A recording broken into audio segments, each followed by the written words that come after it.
So we have been looking so forward to this morning, and one of the reasons why is because we are a North Point church, which means that we are one of 84 churches across the country connected to a common vision, and that is a common vision of creating churches that the unchurched love to attend. And the reason that's a big deal in Wichita is around 200,000 check the no religious affiliation box in Wichita. So we are excited to try and work to create a place and a space where people can come with their questions, and individuals that maybe walked away from the faith of the church a long time ago, and to be able to connect with them. And we're excited because we are one of 84 churches across the country to offer this series in our own individual context as we work to impact as many relationships and marriages as possible.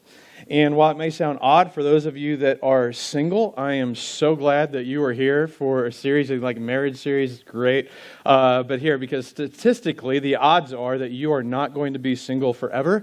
And the best way to prepare for, the best time to prepare for a great date or a great relationship is before that first date. And the best time to prepare for a great marriage is before the wedding day. So just in case you didn't know that. And for those of you that are already coupled up and married or in relationships, the ladies are going, great, a relationship series. And the guys are like, great, are we going to be out of here before the Chiefs kick off? Right?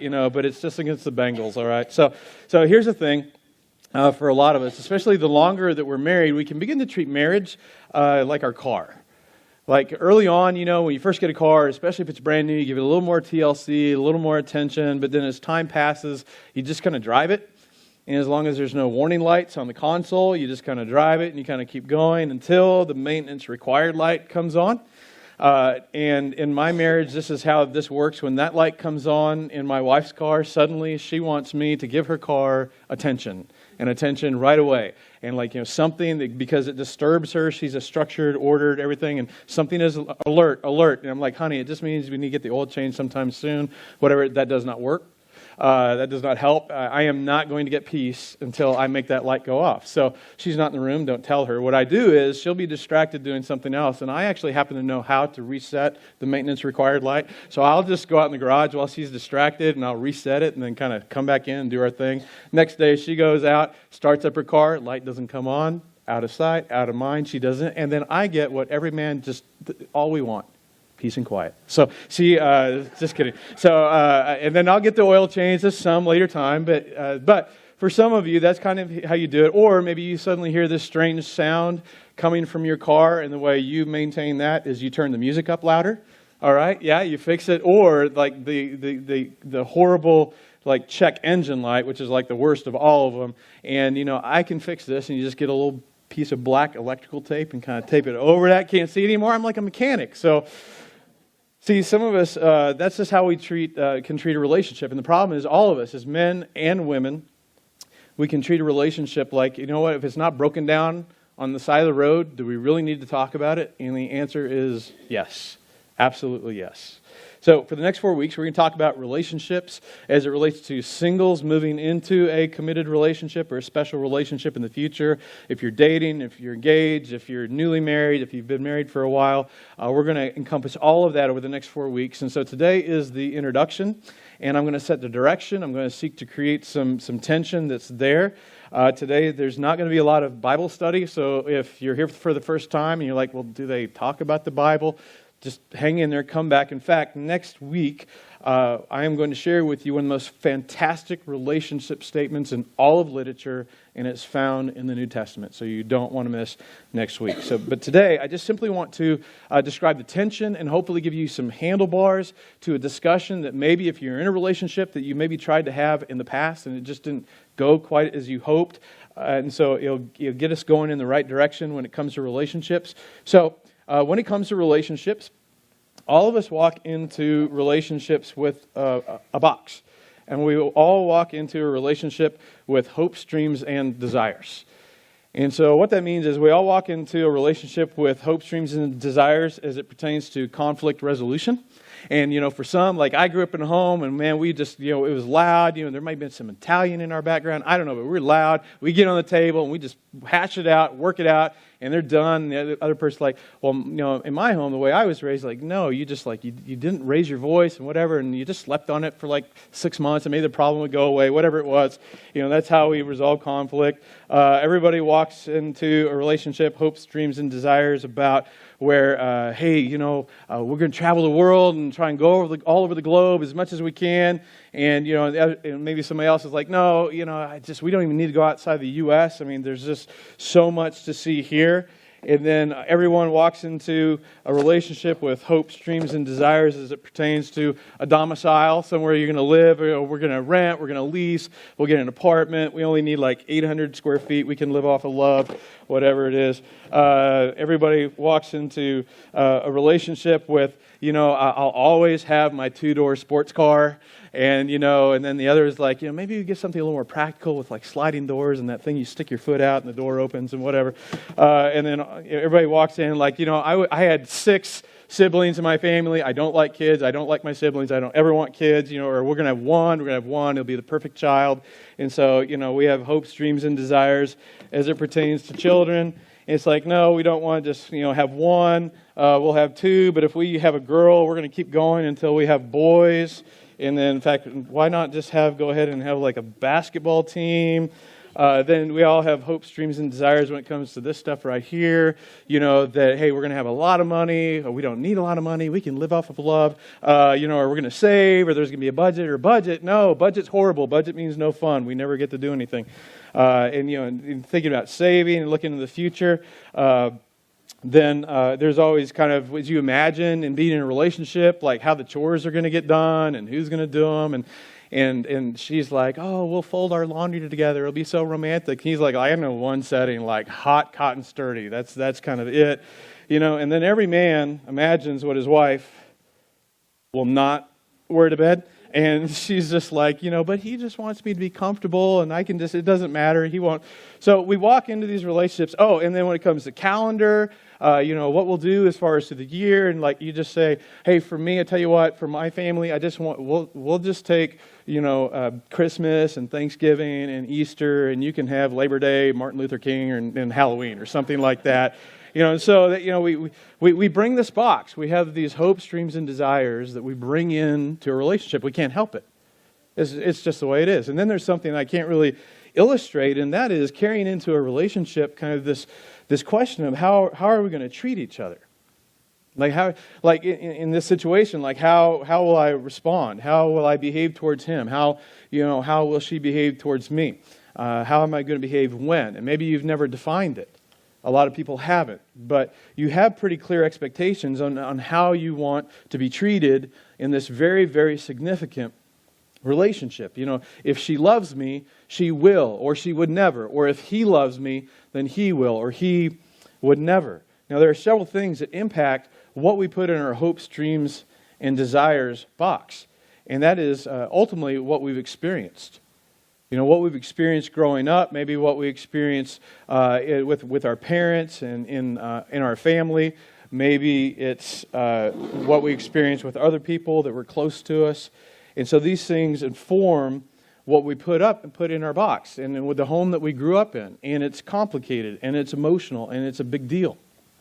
But most of our hopes, dreams, and desires are a response to the environment that we grew up in and what we grew up around. And we are either trying to avoid something or we're trying to recreate something.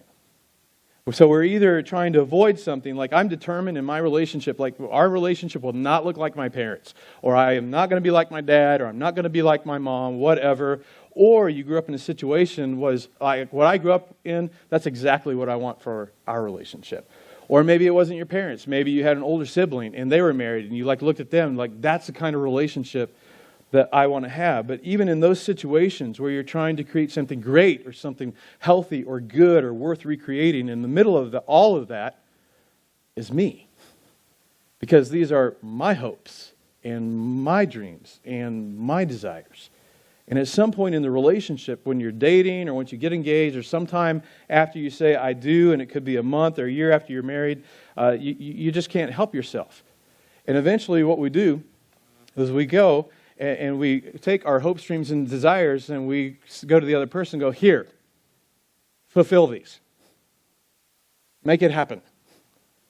Like, this is what I dream. This is what I envision. You make it happen. I mean, this is why I said yes when you asked me out. This is why I proposed. This is why I said yes when you proposed. This is why I walked down an aisle with you, because I believe that I could walk into this relationship and you could fulfill these. And again, we don't necessarily think about it in those terms. But the problem is, and the tension comes when we hand somebody our box of hopes, dreams, and desires, that to them, it doesn't feel like hopes, dreams, and desires. To them, it feels like a box of expectations. It feels like that if I don't meet this dream, meet this desire, meet this hope for you, that you're going to be disappointed in me. And so the thing is with expectations are simply the strong belief that something will happen or be the case in the future. Like, babe, I know it probably won't happen the first month or the first year, but we'll get there, right? Right? I mean, we're going to get there. Like, this isn't, our dream home, but we're working towards it, right? We're working toward, you haven't gotten rid of that yet, but you will, right? She hasn't quite changed her mind yet, but she'll change her mind, right? Like, in the future. We haven't gotten there yet, but we will, won't we, honey? Right. When? But the problem is in attempting to recreate something, to recreate or avoid something from the past transforms hopes, dreams, and desires into expectations. So even in the most ideal relationships, the best fall down sometimes. Even the wrong words seem to rhyme. Out of the doubt that fills my mind, I somehow find you and I collide. You knew it. Thank you, Howie Day. Some of you don't have a clue what I'm talking about. Google is your friend. So here's the thing. It's not really that you and I collide. It's that two eyes collide. And when eyes collide, we swap boxes. I give you mine, you give me yours. We swap boxes. Here, you fulfill mine, and so I give you my burden, and then Shauna gives me her burden. Now, when eyes collide, we do one of five things. When eyes collide, the most extreme thing is we leave. We say, you know what? This is not what I had in mind. This is not what I had in mind. This is not what I signed up for. I will never be able to live up to what you expect me to live up to. I don't want to live with the pressure, so I'm out of here, deuces. And you leave. But what do we do when we leave? We pick up our box and we go find another relationship and go, here, I think you can do a better job. And we take it to somebody else. And we hand it over and they hand us theirs. So the second thing we do if we don't leave is we win. In almost every relationship, there's one that is a little stronger in personality or whatever than the other. Generally stronger. In those situations, oftentimes that person will power up. You're going to power up to win. And they leverage the 4 C's of achieving the most unsatisfying and dysfunctional relationship. You're going to learn these. If you want a terrible relationship, here's how you do it. You convince, you convict, you control, or you coerce. You convince. You go, look, I realize how you thought this should be, but you're wrong. Just so you know. I realize this is how you always may have dealt with conflict in your family, but we're not going to deal with that. I mean, look at your family. I don't want to judge them, but they're kind of a mess anyway. So, the thing is, honey, you have the wrong box. My box is the right box. So we'll play out of my box and everything will be, okay, this is the rational way, the right way. If you'll just do things my way. In fact, if you'll just be more like me, you'll be happier. Because aren't we all happier when we try to conform to somebody else's expectations and not be the person that God made us to be? You convince and you convict to win because you make them feel guilty. You make them feel stupid. It's like, okay, I don't want to be critical, but that's just kind of dumb. I don't want to be critical. That didn't work out for your parents. We're just not going to do it that way because I don't really like your way. My way is better. I like my way better. So we convince, we convict, or we power up and try to control. Or we coerce, so we nag or we bribe or we threaten until we get our way and we win. And see, at the end of the day, the winner is happy because for them, they're getting what they wanted. As for them, life is great. Somebody they've got another person to help them play out of their own box to achieve their hopes, dreams, and desires. And it's like, I don't know what's wrong with my partner. But they'll come along, and learn to do things my way. So when eyes collide, the options are we leave or we win. Or the third response is just the flip side to winning, and that is we conform. We become somebody we're not to compensate for somebody who won't love us or accept us for who we are. We abandon who we are in order to embrace what makes another person happy, regardless of whether or not that's us or it works for us or not. And conforming works for a while. It really works for the person who's won. But it also works for the person who is conformed, because now the tension goes down in the relationship. Now suddenly there's not so much angst and emotion and anger and tension. And it's kind of like, you know what, it's not my hope, it's not my dream, it's not necessarily what I desire or what I expected, but at least the tension, the fighting, the debating, the guilt, it's quieted. You know, if he's happy, I'll be fine. If she's happy, I'll be fine. Because there's peace. But when someone in a relationship gives up who they are, they become somebody that they're not. And at the end of the day, they lose respect for their partner, and their partner loses respect for them. When eyes collide, we leave, we win, conform. And the fourth response is actually the most common. We compromise. We just compromise. In fact, for many people, they kind of think this is the goal. That this is winning at a relationship or winning at marriage or how to stay married. It's just to compromise. And maybe for some of you, you saw this with your parents. It's like your parents weren't unhappy, but they weren't real happy because they were just compromising. They just got along because they were in a compromised marriage. It's kind of like, I'm going to do my part, you're going to do your part, I'm going to keep an eye on you to make sure you do your part. I know you're watching me to make sure that I'm doing my part. And in your compromised marriage, you're keeping score. You're keeping track. You're keeping record. It's kind of like, you know what, we did it your way last time. This time, it's my turn. We are doing it my way. We're going to do it my way. And in this kind of relationship, whether it's a dating relationship, an engaged relationship, a marriage relationship, there's low trust.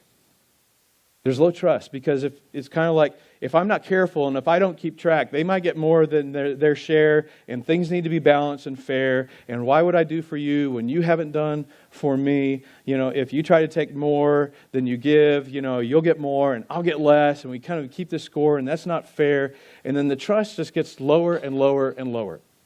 And when there's low trust, there's low intimacy. Why? Because you cannot give yourself to someone that you don't trust. You can't be intimate with someone that you don't trust. You want to know the secret to great sex in marriage? It has nothing to do with physical. It has everything to do with intimacy. Because intimacy is tied to trust.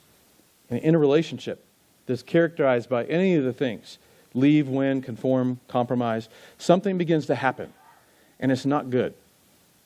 It's just not good. There may still be sex, but it's physical. And it's not amazing. There's no real intimacy because everybody's a little bit on guard lest they be taken advantage of, which then ultimately just creates a relationship that is very unfulfilling.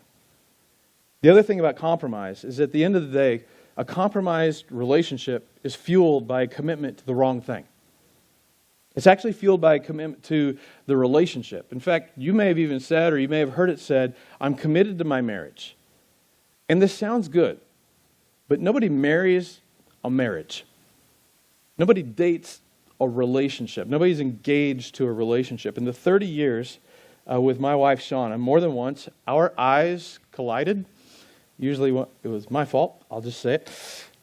But we face these crossroads.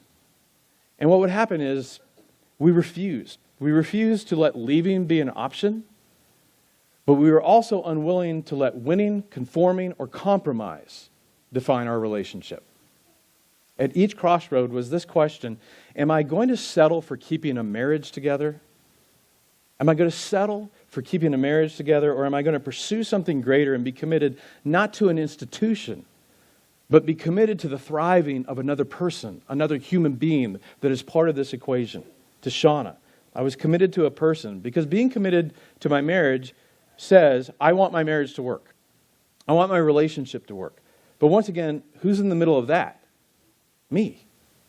Because it's about my marriage. It's about my future, my reputation, my kids growing up with two parents in the home. It's all about me. Now, if a couple does this and finishes and like gets to the very end, that's all right. It's not great, but it's all right. There's something better than that. At the end of the day, I'm committed to my marriage, will work, but it's not that much fun and it's not that fulfilling. When eyes collide, we leave, we try to win, we conform, or perhaps we compromise. But when eyes collide, for sure, we loses. Now there's a fifth option, and it's so powerful, and it's so amazing, and we're going to spend the entire time on it next week. So don't miss next week. But I want to frame the problem in a way that's going to help you understand exactly where we're headed over the next few weeks. In any relationship, expectations create a debt-debtor relationship. In other words, when I put all my hopes, dreams, and desires on you, what I'm saying is, you owe me. There is a debt-debtor relationship. You owe me. You owe me attention. You owe me to fully resolve conflict my way. You owe me in how we enjoy a calendar or money and how many children and yes children or no children. You owe me. You owe me to stay fit or stay in shape. You owe me patience. You owe me kids. You owe me clean socks. Whatever it is, you owe me. And I owe you. And it creates this debt-debtor relationship. And it's defined by, that's just what you're supposed to do. That's what my dad did, so that's what a husband does. This is what my mom did, so that's what a wife does. This is just what men do. This is what wives do.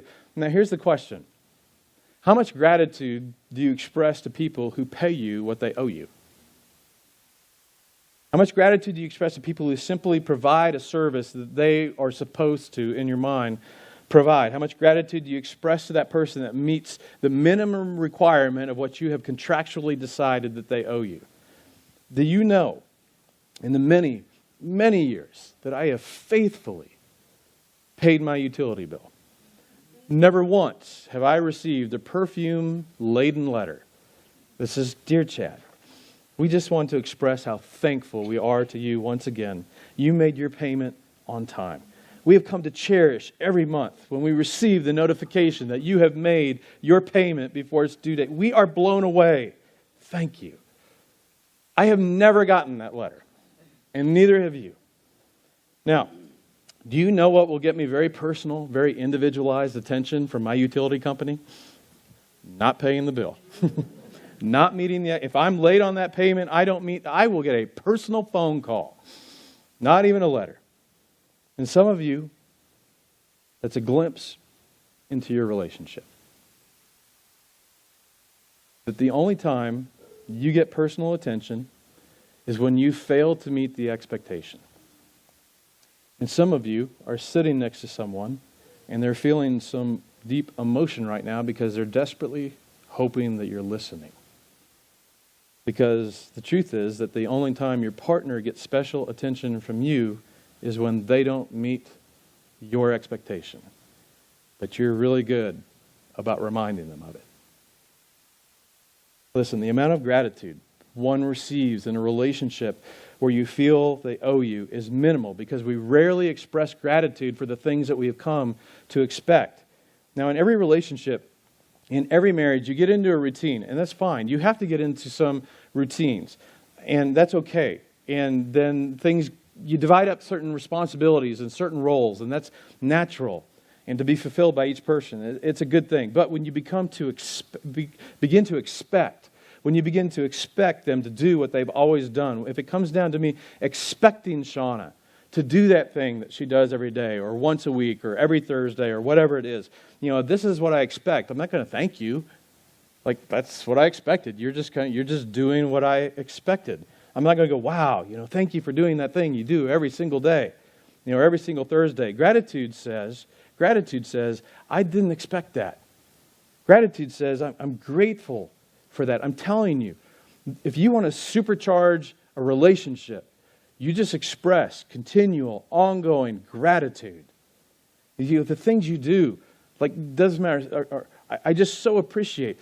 Example for Shauna, we got this thing, she hates to load dishes, but she loves unloading. Maybe because they're clean, she isn't, whatever, but, and she can confirm, I'll come home and the dishwasher's empty, and I will just, honey, thank you for emptying the dishwasher.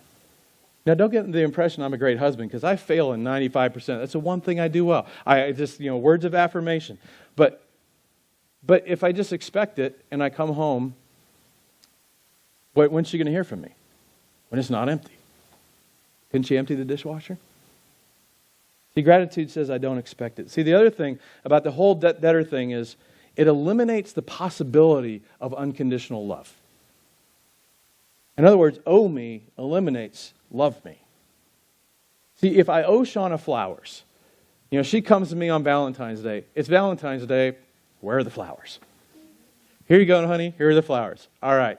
You're back at 0. And off she goes with her flowers. Or the other way around. Honey, it's Christmas. Where's my gift? Here's your gift. Awesome. Thanks. We're at 0. Good. See, in an environment of expectation, it's impossible to recognize love or feel love because we rarely express gratitude for what we've come to expect. It's like he's meeting the expectations. She's meeting the expectations. Why would I be overwhelmed with gratitude? See, this is why a box full of expectations undermines intimacy. Because I've come to, it's like, this is just what I need. But when somebody has this, you've handed this off, they feel like they are carrying this every single day of the week. And it starts to get heavy. And you can't experience intimacy. And it's because then it becomes where, you know what, if I meet the bar in one area of my life, it's still not going to be enough because there's going to be another area that I don't. And it becomes very discouraging. And it's exhausting. And it's no way to live. But there's a better way. That's the good news. You don't have to live that way. Because you know what I know? I know what happy couples know. I've been with the same woman for over 30 years, most of them happy. And so I know what happy couples know, and I'm going to tell you next week. But here's the question as we wrap up. What should we do with all of our hopes, dreams, and desires? What should I just just say, you know what? I really don't. I'll just give up my hopes on dreams as far as time and schedule and chores and what will or won't wear to bed and fine. I'll just give up on the way I would resolve conflict and kids, just whatever it is. And again, conflict resolution, and guys are like, conflict resolution, I thought that's what sex was for. And money, fine, we don't need a budget, I'll just work there, or whatever, or just take the money out here's the check. And you know what, if we never leave the state lines of this, Kansas, awesome, whatever, and just wherever we lived, it's like, do we just give all that up? Well, that's what we need to work on. But the answer is no. We don't just deny them. We don't just ignore them. We don't just pretend that they're not there. The key is that we keep them in the right box. But then that begs the next question, well, how do you do that? And the best way to keep hopes, dreams, and desires in the right box is to answer this question. And that is, what does this person owe me? This person I'm in a relationship with, the person I'm in a marriage with, what do they owe me? What does your partner owe me? Owe you? And happy couples know that the answer is nothing. Happy couples know that the answer is this, that I owe her everything, but she doesn't owe me anything in return. Couples know that they owe each other everything, but they are owed nothing in return. And it doesn't make sense. But let me tell you something about the happiest couples you know. There's something about them that doesn't make sense. But they know that and maybe they're not extraordinary or talented or rich people, but they're happy. And I'm telling you, part of it is that they live every day under the assumption that they owe each other everything, but they don't expect anything in return. Now, we're going to pick up there next week, but I want to give you 2 pieces of homework, and this is individual homework. So if you're with your boyfriend or your girlfriend or your fiance or your spouse, or whatever it is, I highly encourage you to not talk about the sermon today. And some of you are like, I wanted to take the long way home and go find a booth in a restaurant and just talk about this. No. So this is a you question. Okay, actually there's 2 questions. The first one is this. What's in your box? You should know what's in your box. What's in your box? Because if you don't know, if it's a fog to you what's in your box, you can imagine what it's like for the person you're in a relationship that's trying to figure out, how high do I jump? How low do I duck? What are the hoops I need to jump through to try and make this other person happy? You need to know what's in your box. If you're single, like, this is a great time to figure out what's in your box, because one way or another, you're carrying this sucker with you into a relationship. That's just the way it works. So you should know. Maybe you need to write it down. Maybe you're a list person. Get it down. Here's what's in my box? And then the second question is this, and maybe this is the more important question, is there somebody in your life that you have handed this off to? And for them, it's feeling a lot more like that. Is there somebody you've handed this off to? And you've got somebody else living with the extra added weight of your hopes, dreams, and desires that have become expectations. What's in your box? And have you handed it off to someone else to carry? So we're going to talk about this. So if you want to re-listen, or you've got a friend like, oh, I wish they were here. This should be up online by tomorrow, the podcast, the video. You can re-watch, re-listen. I'd encourage you to share this with someone, especially, as I said, in the front end. There are people in your life that they, for whatever reason, they walked away from church some time ago, maybe recently. They got hurt, they got burned, they got discouraged, they got disillusioned, whatever it was. The awesome thing about this topic is this crosses all religious thought or boundaries or whatever somebody believes about God, and it's a great opportunity to have an impact. But I encourage you to share it, grab a friend, and come back next week.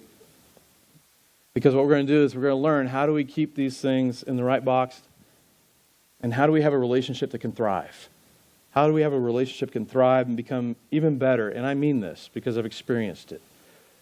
To experience a relationship that is so much more better, so much greater than we could hope, dream, or imagine. That's what we're going to do. That's what we're going to talk about over the next few weeks. Let's pray. God, I just thank you for the opportunity to have this conversation.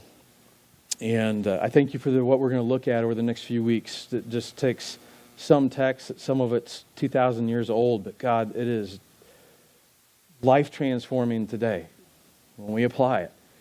And so I pray for everyone that's here, those that are listening online, Father, that God, that you give them what is needed as we start this journey together, to clarify some things, to maybe move some things around and shift some things around for those that have the potential to find some healing in their relationship, healing from past relationship, because it's going to shed some lights on some things. And God, for those that are just going to thrive as a result of what we're going to be talking about. So I pray, God, that you would show up in a very tangible and significant and meaningful way in the lives of everyone that's participating in this, and in my life as well. In the name of Jesus, I pray. Amen.